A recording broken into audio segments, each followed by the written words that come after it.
The year 2020 fundamentally altered Japanese Pokemon cards. When I was looking forward to the year, I could not have imagined that we would be in the place that we are today here in January 2021.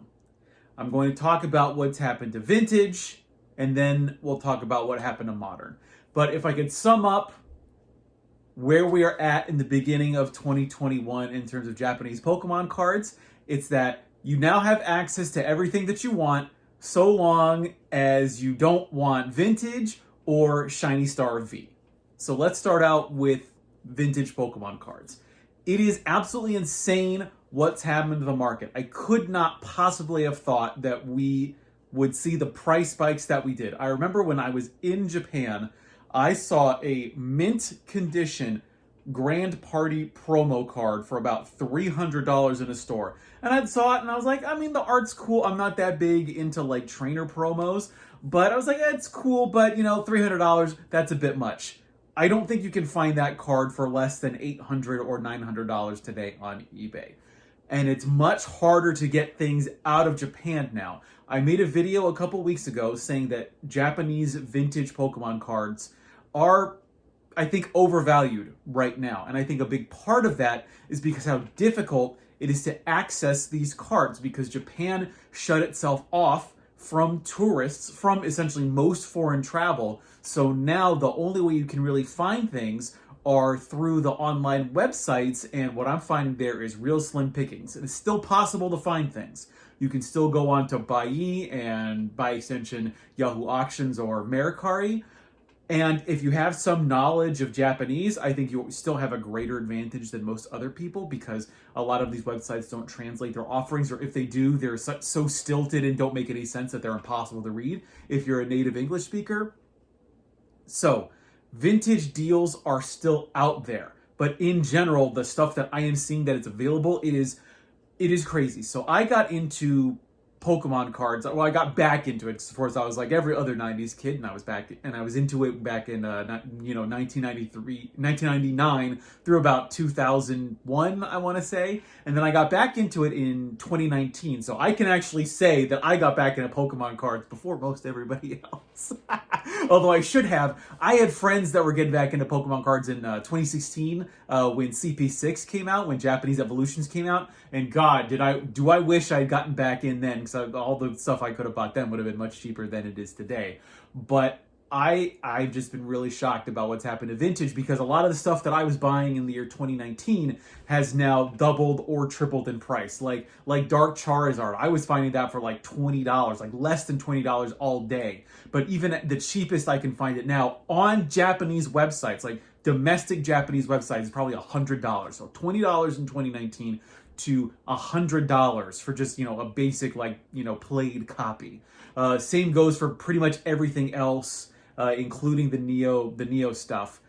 Although E-Series actually isn't that expensive, and I think what has happened is, as 2020 progressed and as the English side of the hobby was growing in terms of awareness and popularity and price, some of that demand has shifted over to the Japanese market, to where we're seeing intense interest in Japanese promo cards and Japanese exclusive cards and just Japanese in general. And I think it's probably healthy for the hobby in that it's driving, with this renewed interest and with surges in prices, we're actually seeing a lot more stuff flood into the market.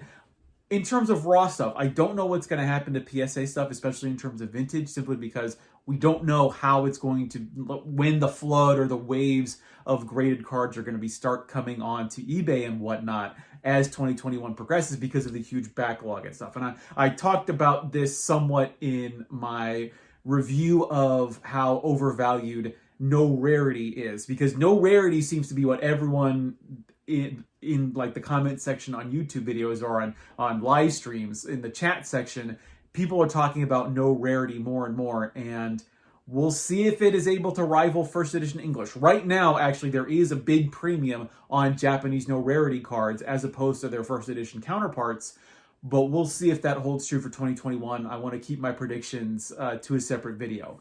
That then brings us to modern, which I think is really where I think Japan and Japanese Pokemon cards are really shining right now. And shining actually is very apropos because it is now easier than ever to get modern Japanese Pokemon cards unless you want Shiny Star V. And I'll talk about Shiny Star V in a second. But when you look at like Vivid Voltage, people were complaining about how they couldn't find Vivid Voltage in the United States for, weeks and weeks in December. You could get that for like $45.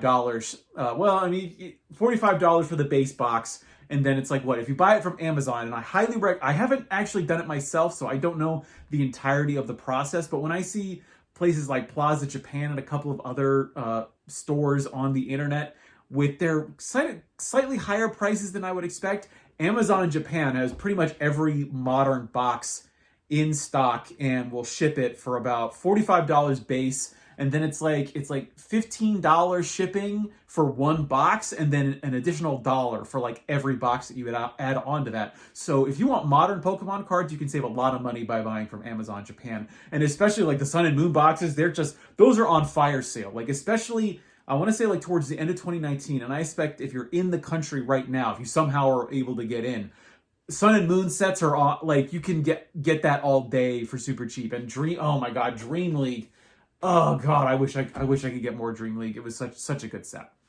And actually, speaking about sets, 2020 was actually very slow for the hobby. If you allow me to come over and pull up my references, we got really spoiled in, I want to say like the 2017 to 2019 period, where we were seeing just sets come out every month. There was almost too much product. When I got back into the hobby in 2019, I was just overwhelmed by just how many sets there were and how many boxes there were to buy. I'm like, I can't, like, even as cheap as Japanese boxes are, because, MSRP, they're like $50, but, and they have less packs, whatever. But I'm just like, there's just too much stuff. Where am I supposed to start? In 2020, we actually only had 7 sets come out. Compare that with 2019, where there were 13 sets. We had half the number of sets come out in 2020. 2020 was also special because it was the dawn of the Sword and Shield era, Sword and Shield will come out tail end of 2019, and we are now fully into the Sword and Shield era of Pokemon cards. And most of the sets, I actually don't have any Sword and Shield sets. I was all into filling out my Sun and Moon. I loved Sun and Moon, and from what I've seen, I haven't pulled anything from Sword and Shield yet. They look like amazing sets, and I can't wait to actually get some Vivid Voltage. That then brings us to Shiny Star V, the biggest set, allegedly the most popular Japanese Pokemon card set in recent memory. Now, this set is very special because it brings back Shining. It is essentially a rhyming set with GX Ultra Shiny that came out 2 years ago.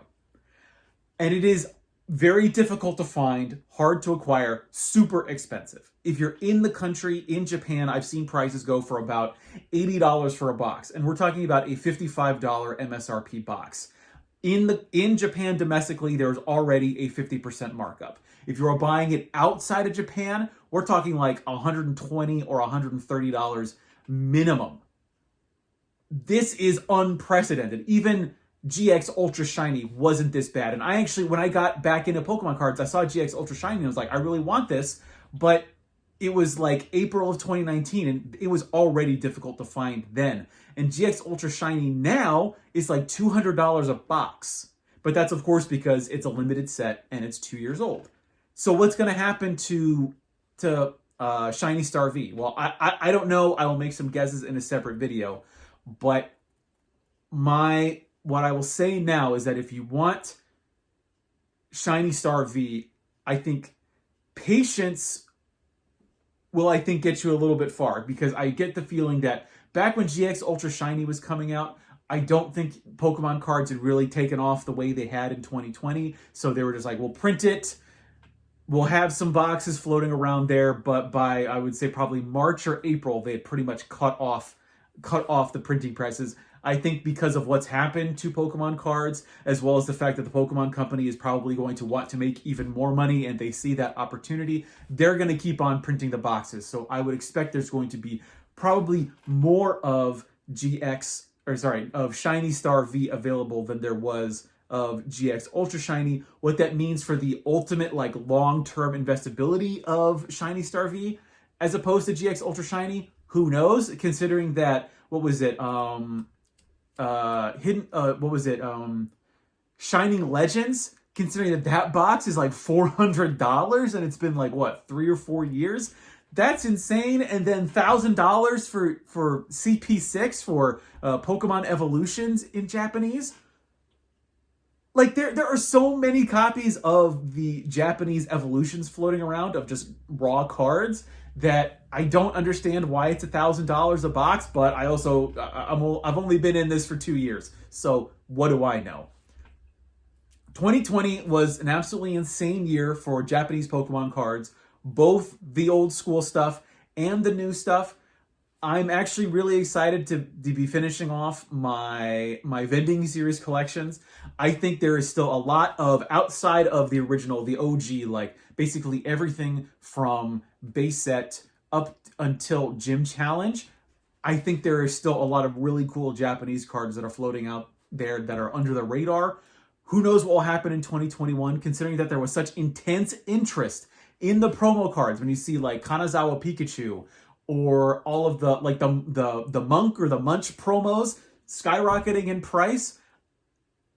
There's been a lot of attention to the new stuff, but I think there's still like vending series, I think is still highly underrated. E-series underrated. Versus highly underrated. Difficult to find, very difficult to find. But I think in the ratio of difficult to find versus interest, I think there's still a lot of potential with the Versus series, as well as just E-series in general, which I used to be kind of a hater of E-series because I didn't like the weird yellow boundaries and the E-dot technology or whatever that was. But man, looking through those sets, oh, do they have probably the best vintage art of all the Pokemon cards. And I would even maybe put it up there with the vending series / Team Rocket, which are probably my favorite sets. So I'm going to be making a separate 2021 predictions video, and I think I've got some spicy takes that you might find interesting. I've been your man out of Japan, Jay Contra. See you in that video. Thanks for watching, and mahalo.